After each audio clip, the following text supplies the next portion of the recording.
लोगों का त्यौहार बकरीद था। एक तरफ जहां खुशी का माहौल था और दूसरी तरफ मातम में था। पश्चिम बंगाल में कंचनजंगा एक्सप्रेस का काफ़ी बुरी तरह से एक्सीडेंट हुआ।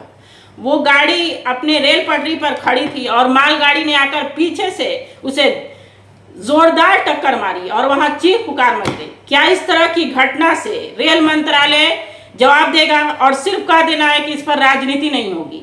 आप रेल घटनाएं बार बार करते रहें और जो हमारे पीएम मोदी के वैष्णव जी हैं, अश्विनी वैष्णव जी हैं, खास दोस्त हैं, लगता है कि इस तरह की घटनाएं अगले जून में भी जो उड़ीसा की घटनाएं हुई थी उसके गम अभी पूरी तरह से भरे नहीं थे। जो आज दर्दनाक हादसा 9 बजे सुबह में हुआ, उस दर्दनाक हादसे को देखने के बाद रूह कांप जाती है। आखिर इस तरह की घटनाएं कब तक होती रहेंगी? और एक तरफ रेल मंत्रालय कहता है कि हमने रेलवे में बहुत अच्छा काम किया है, वहाँ मतलब एक कवच लगा दिया है कि अगर कोई भी गलती से दो रेल आती है तो अपने आप वहाँ ब्रेक लग जाएगा और गाड़ी खड़ी हो जाएगी। आपका कवच कहाँ है? मैं रेल मंत्रालय से सीधे सवाल करती हूँ कि आपका कवच कहाँ है? और जब विपक्ष इस पर सवाल पूछता है तो आप कहते हैं कि जब भी कोई रेल हादसा होता है और जब भी विपक्ष की तरफ से कोई सवाल पूछा जाता है या जनता आपसे सवाल पूछती है तो आप कहते हैं कि इस पर राजनीति नहीं हो, बाद में हादसे की तह तक जाया जाएगा, हादसे का कारण पता किया जाएगा।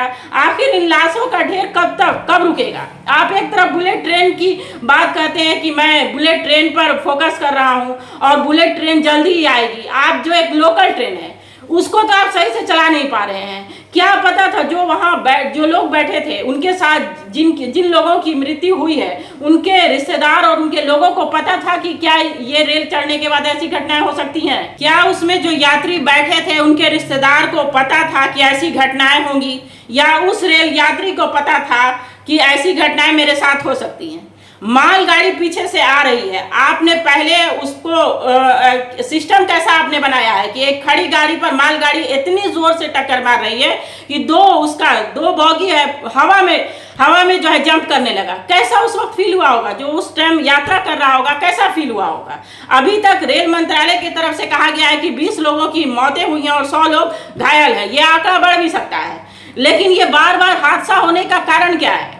और इन्हें रेल मंत्रालय जिसको दिया गया है अश्विनी वैष्णव को, उनसे वो अपना इस्तीफा क्यों नहीं दे रहे हैं? हर दम जब भी रेल हादसा होता है इस्तीफे की मांग होती है, लेकिन वो इस्तीफा नहीं दे सकते हैं क्योंकि वो मोदी जी के खास दोस्त हैं।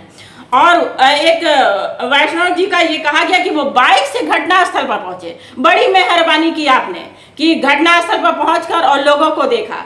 इतना बड़ा काम आपने किया है, बाइक से जाकर आपने घटनास्थल पे पहुंचा। धन्य हो गए जो लोग वहां घटनास्थल पे थे ना, आपके साक्षात दर्शन देखकर वो धन्य हो गए कि भाई रेल मंत्रालय से मेरा सबसे अजीज, मेरा सबसे दोस्त जो आकर मेरी घटना को देखने के लिए और वहां की क्या घटना हुई, वहां की स्थिति को देखने के लिए बाइक से आया।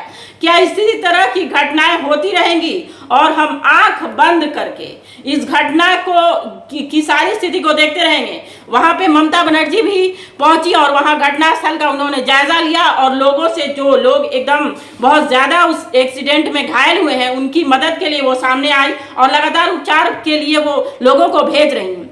लेकिन सवाल ये उठता है कि आखिर ये इस तरह की घटनाएं कब तक होती रहेंगी?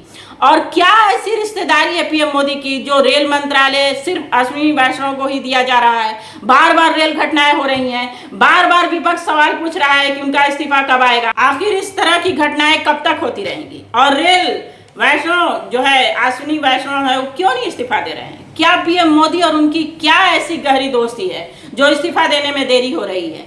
रेल घटनाएं लगातार हो रही हैं और हम जनता मूर्खों के तरह बस एक घटना पे सहानुभूति दिखाने के लिए हम फेसबुक पे स्टोरी लगा देते हैं, व्हाट्सएप पे स्टोरी लगा देते हैं और रेल मंत्रालय से घोषणा किया जाता है कि जो लोग बीमार हैं उनको 50,000 दिया जाएगा, जो ज़्यादा कंडीशन खराब है उनको 1 लाख दिया जाएगा, जो लोग देख कर गए हैं उनको 10 लाख दिया जाएगा।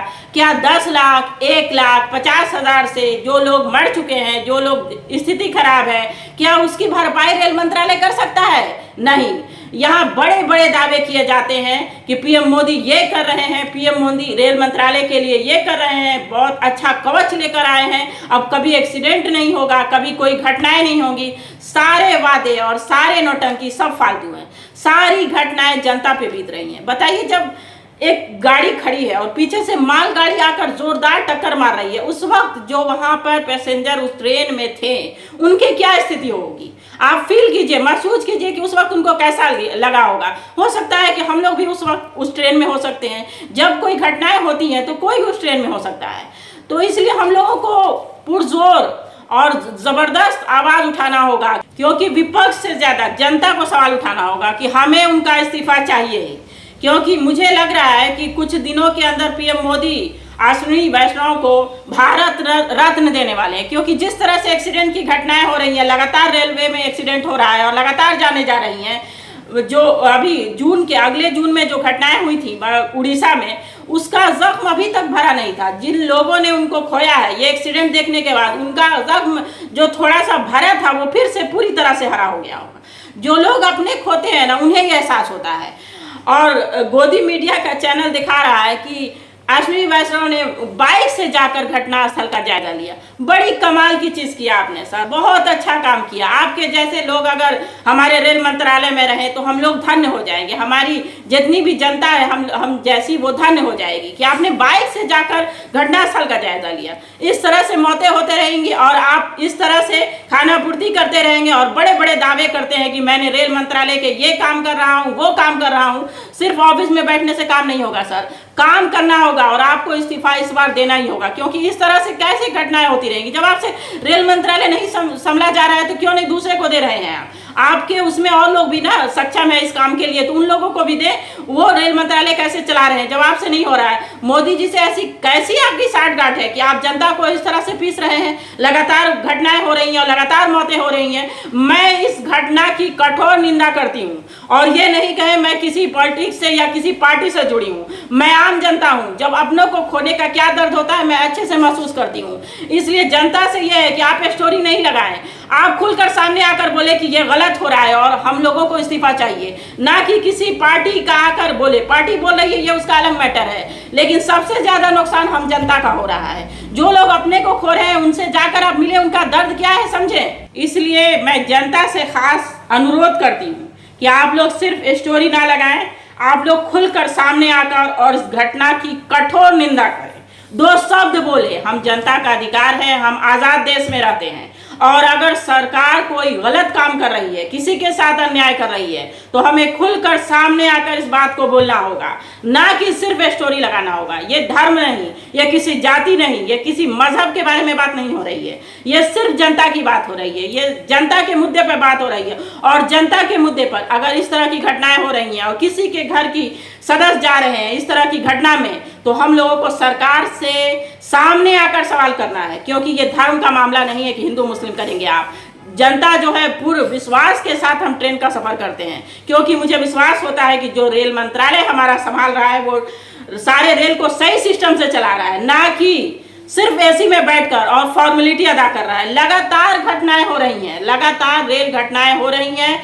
कभी बड़ी घटनाएं होती हैं तो वो ज़्यादा मीडिया में आ जाती हैं, इसलिए हम लोग का फोकस चला जाता है, और कभी कम घटनाएं जैसे बहुत छोटी घटना होती है तो उसको कम दिखाया जाता है। अभी भी गोदी मीडिया इस पर लगी हुई है कि इसको ज़्यादा बढ़ा के नहीं, कम बढ़ा के दिखाया जाए, क्योंकि गोदी मीडिया का कहना है कि 15 लोगों की मौतें हुई हैं और 60 लोग घायल हैं। क्या लगता है, मैं आप लोगों से पूछ रही हूँ, क्या इस तरह का ट्रेन हादसा होता है? अगर हुआ है तो क्या 15 मौतें और 60 से कम लोग घायल हैं? क्या ऐसा संभव है? मुझे नहीं लगता है। अगर जो लोग वहां घटना स्थल पे मदद के लिए पहुंचे थे, उस क्षेत्र के लोग थे, उन लोगों से जाकर आप बीती पूछिए कि जब मालगाड़ी आकर टकराई तो उस टाइम कैसी चीख पुकार मच गई। उस बॉगी में बच्चे भी थे, उस बॉगी में औरत मतलब पैसेंजर में महिलाएं भी थी, जेंट्स भी थी। कैसा उनके दिमाग में कैसा हुआ होगा? एक मौत सामने आती है तो इस चीज को आप अच्छे से बखूबी समझ रहे हैं मैं जो बोल रही हूँ। इसलिए मैं उम्मीद करती हूँ आप लोगों से कि आप लोग खुलकर सामने आकर सरकार से सवाल करेंगे। मैं लगातार सवाल कर रही हूँ और आज मैं बता रही हूँ कि जब से घटना का मंजर मैंने देखा है, रूह कांप गई है हमारी। कि मैं सोचती हूँ कि जो घटना किसी और के साथ हुई, अगर मैं उस ट्रेन में होती तो कैसा फील होता। मुझे आज 1% भी अच्छा नहीं लगा, क्योंकि इस तरह की घटनाएं लगातार हो रही हैं। और कहाँ सोई है सरकार, कहाँ सोए है सारा सिस्टम रेल मंत्रालय का? क्या सिर्फ ये कह देना कि ये प्रॉब्लम से ये घटना हुई, इस मैटर से ये मामला हुआ, इससे क्या होगा? सिर्फ खाना पूर्ति हो रही है और कुछ नहीं हो रहा है। ये अगर ये विपक्ष का कोई भी आदमी रेल मंत्रालय में होता तो अभी तक इतने हल्ले होते, सारी सिस्टम हिल जाती, सारी गोदी मीडिया निकल कर बाहर आती कि जल्दी इस्तीफा दीजिए। नहीं, उसकी ज़मीर खुद जिंदा होती तो वो इस्तीफा दे देता। लेकिन मुझे नहीं लग रहा है कि अश्विनी वैष्णव का ज़मीर जिंदा है, क्योंकि अगले बार भी उड़ीसा के जो हादसा हुआ उस टाइम भी इस्तीफे की बार बार मांग की जा रही थी, लेकिन बार बार वहाँ से कहा गया कि इस पर राजनीति नहीं हो। अरे किस तरह जानवरों की तरह हम इंसानों की मौतें आप करते रहेंगे? क्यों इस तरह की घटनाएं हो रही हैं? आप क्यों नहीं काम कर रहे हैं? इस तरह की मौतें हो रही हैं, आपके अपने जब जाएंगे ना तब एहसास होगा। हो सकता है मेरी बात आप लोगों को कड़वी लगे, लेकिन जो सच था वही मैंने उठाया है और वही मैं बोलती रहूंगी। चाहे दुनिया क्या बोलती है इससे हमको कोई फर्क नहीं पड़ता है, लेकिन इस्तीफे की मांग लगातार जनता को करनी है और इस्तीफे के लिए हमें लगातार सामने आकर बोलना है कि हमें इस्तीफा चाहिए रेल मंत्रालय का। इस तरह की घटनाएं हो रही हैं, कब तक इस घटनाओं को हम बर्दाश्त करते रहेंगे? उम्मीद करते हैं कि मेरी बातों से आप लोग सहमत होंगे और मेरे वीडियो को पसंद करेंगे और आगे शेयर करेंगे, ताकि सरकार तक ये बात पहुंचे और सरकार जो हमारी सोई हुई है जरूर जागे और इस पर एक्शन ले। धन्यवाद।